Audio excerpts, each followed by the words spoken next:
করেছিলাম, যারা আন্দোলন এবং সংগ্রাম করেছে তারাই নেতৃত্ব দিবে।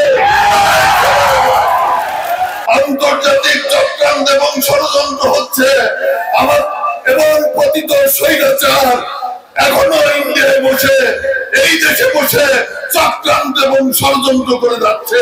পতিত আওয়ামী লীগ যা করেছে আমরা তাই করবো? পতিত আওয়ামী লীগ লুটপাট করেছে, চাঁদাবাজি করেছে, মাদকের ব্যবসা করেছে, গোপালপুরকে উচ্ছিন্ন নিয়ে গিয়েছিল, আমরা কি তাই করবো?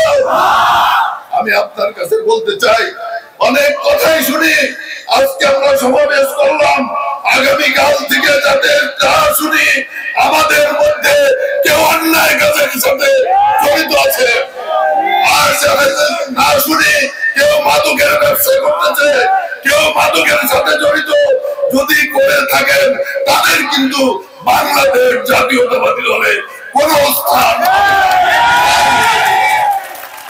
আরেকটি কথা বলতে চাই, অনেক নেতারা দল ভারী করার জন্য, পকেট ভারী করার জন্য আওয়ামী লীগের নেতাদেরকে, আওয়ামী লীগের কর্মীদেরকে পাশে টাইনে আনতেছে। তাদেরকে বলতে চাই, 17 বছর কারাগারে ছিলাম, যারা আন্দোলন এবং সংগ্রাম করেছে তারাই নেতৃত্ব দিবে। প্রিয় বন্ধুরা, এই কথাটি বলে রাখলাম। আরেকটি কথা বলে রাখলাম যে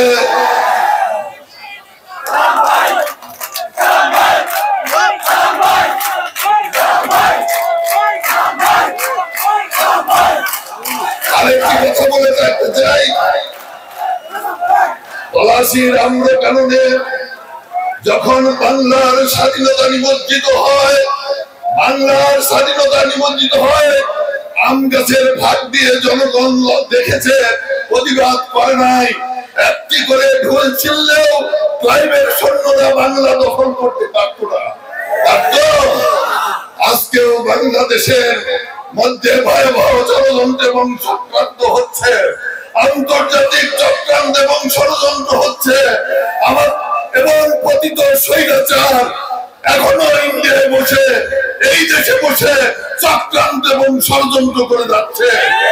আপনাদের পাশে মিশে, আপনাদের মধ্যে মিশে, আপনাদের মধ্যে বিভ্রান্ত সৃষ্টি করে, ভুল বোঝাবুঝি সৃষ্টি করে, দ্বন্দ্ব লিপ্ত করে বাংলাদেশের স্বাধীনতা, বাংলাদেশের সার্বভৌমত্ব নস্যাৎ করার চেষ্টা করছে।